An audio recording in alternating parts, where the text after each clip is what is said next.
தந்தனத்தம் என்று சொல்லியே வெளியில் பாட ஆமா, வெளியில் பாட ஆமா, வந்திருக்கும் கலை மகளே. நாரதத்தம் என்று சொல்லி உயிர் குந்தி, நாரதத்தம் என்று சொல்லி தில்லு பாட்டு சொந்த வந்தோமே, அதை அங்கு உங்களிடம் பாட வந்தோமே, அதில் பாட வந்தோமே, அதை அங்க உங்களிடம் பாட வந்தோமே. ஏமா தங்கச்சி முதல்ல வந்தவங்களை வரவேற்பான், அது நம்ம தமிழரோட பண்பாச்சு இல்லை, வரவேற்பு இல்லாமலா? ஆமா ஐயா வாரு சபையோரே வயசுல பெரியோரே, சபையோரே வயசுல பெரியோரே, குரு சபையோரே வயசுல பெரியோரே.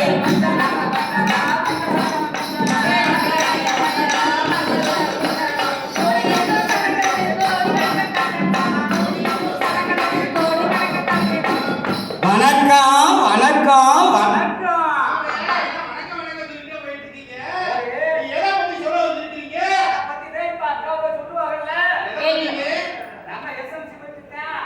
எல்லோருக்கும் வணக்கம்.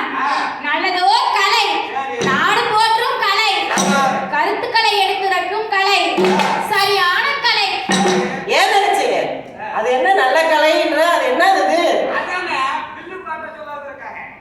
இன்னைக்கு வில்லுப்பாட்டுல என்ன சொல்ல வந்திருக்கோம் அப்படி கேளுங்க. அதாவது மனுஷனுக்கு கல்வின்றது ரெண்டு கண்ணு மாதிரி. கல்வி கண் இருந்தா இந்த உலகத்தையே ஆளலாம். அதுக்காகத்தான் ஒவ்வொரு குழந்தையும் சிறப்பா படிக்கணும்னு சொல்லி ஒவ்வொரு பள்ளிக்கூடத்தோட வளர்ச்சிக்கும் அரசு பல வழிகளை திட்டம் தீட்டுறாங்க. ஐயா திட்டுறது இல்லனே, திட்டானே. அது என்னதுமா? என்னது? எங்க சொல்லு. எனக்கு தெரியும், உனக்கு ஏன் தெரியாதுன்னு. சரி சரி விடு. இப்படி கொண்டு வந்த திட்டங்கள்ல பள்ளிக்கூடத்துக்கும் பள்ளி மாணவர்களுக்கும் சரியான கல்வி போய் சேரணும்னு கொண்டு வந்த திட்டம் தான் எஸ்எம்சி. பள்ளி மேலாண்மை குழு, அதாவது ஸ்கூல் மேனேஜ்மெண்ட் கமிட்டி. இது என்னதுங்க செய்ய?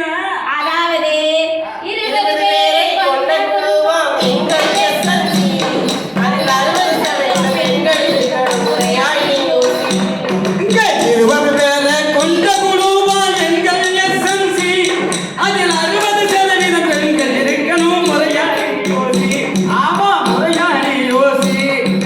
தங்கச்சி இப்படி குழுவாகி வந்து செய்யணும்னு யாரு சொன்னா? எல்லாத்தையும் வாங்க வாங்கன்னு கூப்பிட்டா வருவாங்களா? அவங்களுக்கு 1008 வேலை இருக்கு, அவங்க வரவே மாட்டாங்க தங்கச்சி. இப்படி நினைப்பதான் தப்பு. நம்ம பள்ளிக்கூடம் நல்லா இருந்தாதான் மாணவர்கள் நல்லா இருக்க முடியும். நம்ம பள்ளி பிள்ளைகளோட வளர்ச்சிக்கும் நாம உருவாம யாரு உருவ போறா?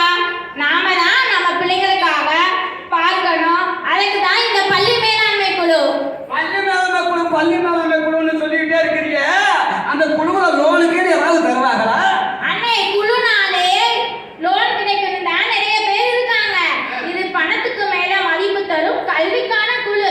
அதாவது நம்ம பள்ளிக்கூடத்துக்கு என்ன தேவை, குழந்தைகளுக்கு என்ன தேவை அப்படின்ற குழுவா சேர்ந்து பேசி முடிவெடுக்க செயல்பட வைக்கிற குழு தான் இந்த எஸ்எம்சி. அதான் அரசாங்கம் பள்ளிக்கூடம் கட்டி பாடம் சொல்லி கொடுக்குதே, அது பத்தாதா தங்கச்சி? அதான் தப்பு. வெறும் பள்ளிக்கூடம் மட்டுமே மாணவர்களுக்கு நலனுக்கு உதவாது. அந்த பள்ளிக்கூடம் மாணவர்களுக்கான அத்தனை வசதிகளை தருதான்னு பார்க்கணும். வசதியா? என்ன வசதி? முடிகின்றனாலதான் இந்த வசதி, இந்த குழு. பள்ளிக்கூட தேவை என்று பார்க்கணும். பள்ளி கட்டிட முறையாக பராமரிக்கணும். கழிப்பறைகள் முறையாக இருந்திட வேண்டும். அங்க சுற்றுப்புறங்கள் தூய்மையாக வைத்துக் கொள்ளணும். மின்சார வசதிகளும் சரியா இருக்கணும். மின்சார வசதிகளும் சரியா இருக்கணும். குடிநீர் தண்ணி தொட்டி முறையாக பயன்படுத்தணும்.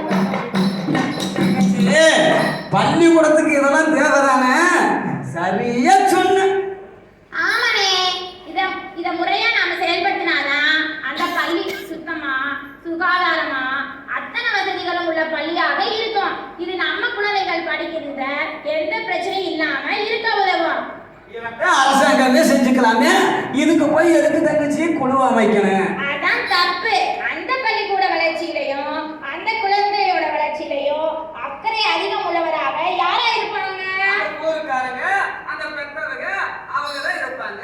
அவங்க எல்லாம் குழுவா சேர்ந்து பள்ளிக்கூடத்துக்கும் மாணவர்களுக்கும் தேவைகள் என்னன்னு முடிவெடுத்து செயல்படுவதுதான் இந்த எஸ்எம்சி, அதாவது பள்ளி மேலாண்மை குழு. அப்பா இப்பதான் எனக்கே புரியுது. சரியா, இந்த கூட்டம் எப்ப